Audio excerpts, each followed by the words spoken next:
Hai semua, hari ini saya akan menjelaskan tentang tidur berkualiti. Tidur berkualiti ialah suatu keadaan rehat yang dialami badan dan minda yang sangat penting untuk kesejahteraan dan kesihatan tubuh badan.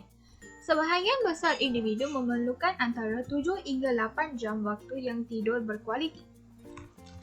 Cara-cara untuk mendapatkan tidur berkualiti. Tak boleh tidur. Jom kita amalkan 5 cara yang ni. Yang pertama, seseorang individu perlu tidur secara nyenyak pada masa yang tepat dan perlu tidur awal. Yang kedua, individu perlu mendapatkan tidur sekurang-kurangnya 6 jam sehari. Yang ketiga, seseorang individu perlu memastikan tempat tidur sentiasa selesa dan bersih untuk tidur. Yang keempat, mereka perlu mengamalkan posisi tidur yang betul. Mereka boleh meletakkan bantal di bawah paha semasa tidur. Akhir sekali, seseorang individu perlu mengelakkan penggunaan alat elektronik seperti telefon bimbit dan komputer rebas sebelum tidur. Terima kasih semua. Tidak dapat dinafikan bahawa tidur adalah penting untuk tubuh badan kita. Namun, tahukah anda bahawa tidur malam yang mencukupi membuatkan kita berasa lebih segar?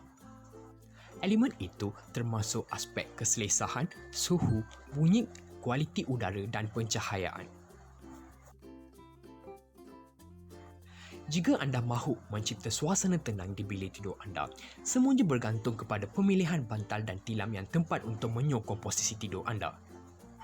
Untuk memastikan suhu di kamar tidur anda kekal nyaman, anda boleh memasang langsir yang mempunyai warna yang gelap dan mampu menenangkan fikiran kita. Jika anda seorang yang mudah tersedar mendengar bunyi, maka anda boleh menggunakan panel penyerap bunyi sesuai dipasang di bilik tidur. Akhirnya, dapatkan lampu tidur untuk memastikan kamar tidur anda mendapat cahaya yang diperlukan ketika anda mahu tidur, membaca dan sebagainya.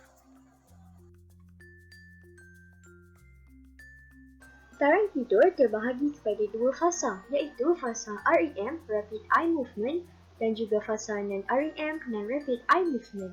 Kitaran tidur bermula dengan fasa non-REM. Tahap 1, seseorang mudah terbangun dengan bunyi ringan. Tahap 2, seseorang mudah terbangun dengan sentuhan. Pada tahap 3 dan tahap 4 pula dikenali sebagai tidur mati dan diakhiri dengan fasa REM.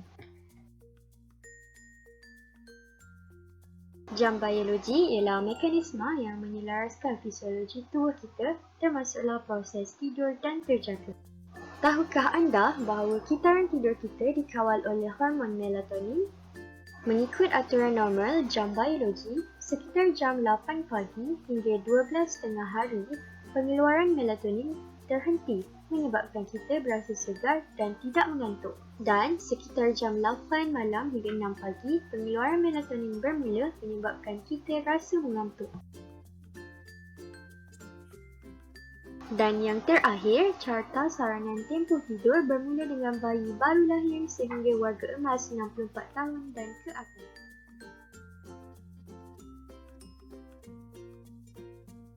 Tahukah anda, orang dewasa memerlukan 6 hingga 8 jam tidur sehari. Kanak-kanak pula memerlukan masa tidur yang lebih panjang.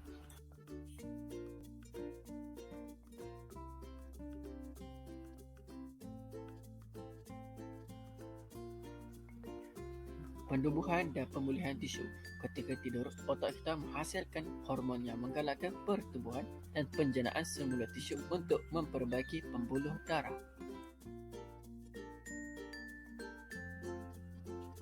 Jantung yang lebih sihat. Tidur yang berkualiti mengurangkan beban terhadap jantung anda kerana tekanan darah dan kadar degupan jantung menurun pada waktu malam.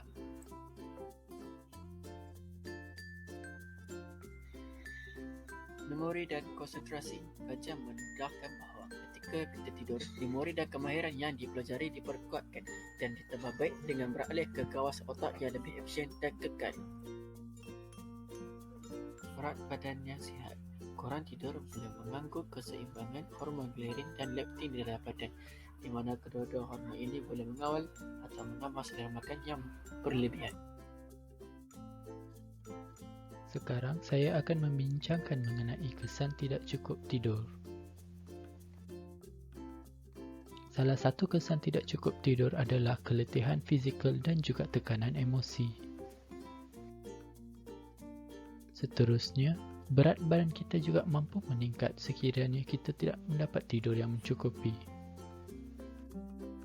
Kesan seterusnya daripada tidur yang tidak mencukupi adalah ia akan menjadikan kita seorang yang pelupa. Risiko untuk mendapat penyakit diabetes adalah tinggi sekiranya kita tidak mendapat tidur yang mencukupi. Kesan yang terakhir adalah ia dapat menyumbang kepada gejala kemurungan dalam diri kita. Oleh itu, sentiasa pastikan anda mendapat tidur yang mencukupi untuk mengelak daripada kesan-kesan yang disampaikan tadi.